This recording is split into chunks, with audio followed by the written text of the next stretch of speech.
একটা বেসিক প্রশ্ন, আপনারা যে সরকারের রূপরেখা দিবেন সেটি হয়তো ধাপে ধাপে একটা পর্যায়ে গিয়ে বলছেন নতুন একটা সরকার গঠিত হবে, সেটি একটি প্রক্রিয়া। এখন এই মুহূর্তে দেশের সবচেয়ে যে বড় সংকট আজকে দুপুরের পর থেকে দাঁড়িয়েছে, আমরা দেখেছি জনগণের জানমাল এবং বিভিন্ন স্থাপনার নিরাপত্তা।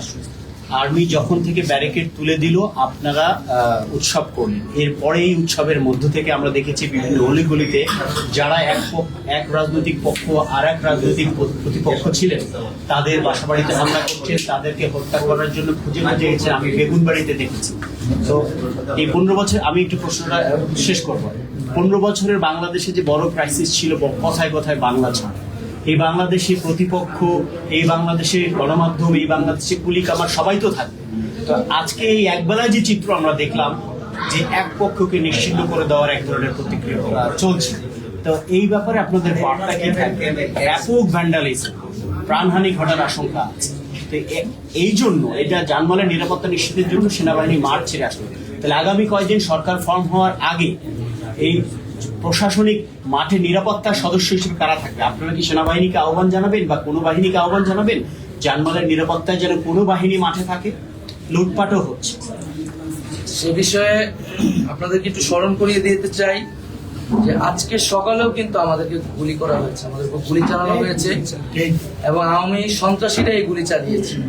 এবং আমরা একটা বিষয় খুব স্পষ্ট যে আমাদের এই যে যারা ফ্যাসিজমের সাথে জড়িত, গণহত্যার সাথে জড়িত, তাদের কিন্তু বিচার করতে হবে।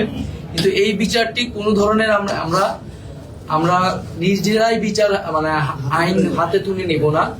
তো সকলের প্রতি আহ্বান থাকবে যে একটা প্রক্রিয়া অনুসরণ করে তাদেরকে আমরা দ্রুত বিচারের আওতায় আনবো। কেউ নিজেই বিচার করতে যাতে আমরা না বসি। এবং এখানে এই আন্দোলনের সুযোগে অনেক পক্ষ আসলে এই ধরনের ঘটনা ঘটিয়ে আন্দোলনকারীদের উপর নাম দিতে পারে। এর আগেও বিভিন্ন সময় আমরা সেই বিষয়গুলো দেখেছি। তো আমরা আমাদের জায়গা থেকে অবশ্যই রাজপথে থাকবো এবং আমরা সারা দেশের সমন্বয়কারীদের আমরা এই আহ্বান বার্তা পৌঁছে দিব যাতে তারা প্রত্যেকের জীবনের নিরাপত্তা, জানমাল এবং রাষ্ট্রীয় সম্পদকে যাতে রক্ষা করতে সচেষ্ট হয়।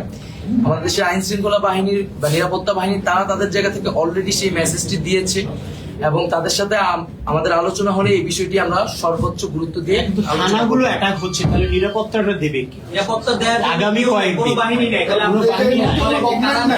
এটা আপনাদের আহ্বানটা কি হবে? আপনারা তো সব জায়গায় পাহারা দিতে পারবেন না, এটা আপনাদের কাজও না, এর জন্য তো বাহিনী আছে। সেই জায়গাটা কিভাবে নিশ্চিত হবে? কালকে আমার বাসায় বা আরেকজনের বাসায় যে কেউ হামলা করবে না, এটা তো নাই। জি প্লিজ। আমাদের সারা দেশে, আপনারা কিন্তু জানেন যে সারা দেশের সকল জায়গায় আমাদের আসলে সমন্বয় কমিটি রয়েছে এবং অনেকগুলো কমিটি ইন্টারনালি রয়েছে, হয়তো এক্সটার্নালি আমরা প্রকাশ করি। এবং এই আন্দোলন চলাকালীন সময় কিন্তু আমরা নাগরিকদের সাথে নিয়ে সংগ্রাম কমিটিও আমাদের গঠন করা হয়েছে। আমাদের সাংগঠনিক সেই সক্ষমতা আমরা মনে করি আছে যে মানুষের প্রতি সেই মেসেজটি পৌঁছানোর জন্য এবং নিরাপত্তার বিষয়টি নিশ্চিত করার জন্য।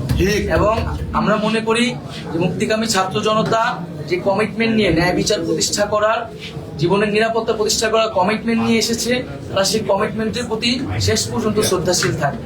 আমার আরেকটু প্রশ্ন, আপনারা যারা শহীদ হয়েছে তাদের প্রতি শ্রদ্ধা জানিয়েছেন, বিচার হবে। যে শহীদ পরিবারগুলো এখন অর্থনৈতিকভাবে ভীষণ ক্ষতিগ্রস্ত, যদি অর্থ দিয়ে জীবনের দান হয়, তাদের জন্য আপনারা আসলে কি করবেন? শহীদ ছাত্র তথা কুলিকা আমার অনেকেই মারা গেছে, তাদের জন্য আপনাদের কি করবেন? আমরা কিন্তু আমাদের এই 1 দফা আসার আগে 9 দফাতে এই বিষয়গুলা আমরা বলেছিলাম। অবশ্যই সেই বিষয়গুলো তো থাকবেই। যারা হতাহত হয়েছেন তাদেরকে সুবিধা দেওয়ার বিষয়ে, তাদেরকে যথাযথ সম্মানের বিষয়ে, এবং আমাদের যারা নিম্নবিত্ত যারা আন্দোলনে এসেছেন, আমরা কিন্তু বৈষম্যের কথা, সরকারি চাকরির বৈষম্য থেকে আমরা কিন্তু রাষ্ট্রের সমাজের সকল বৈষম্যের কথাই বলেছি।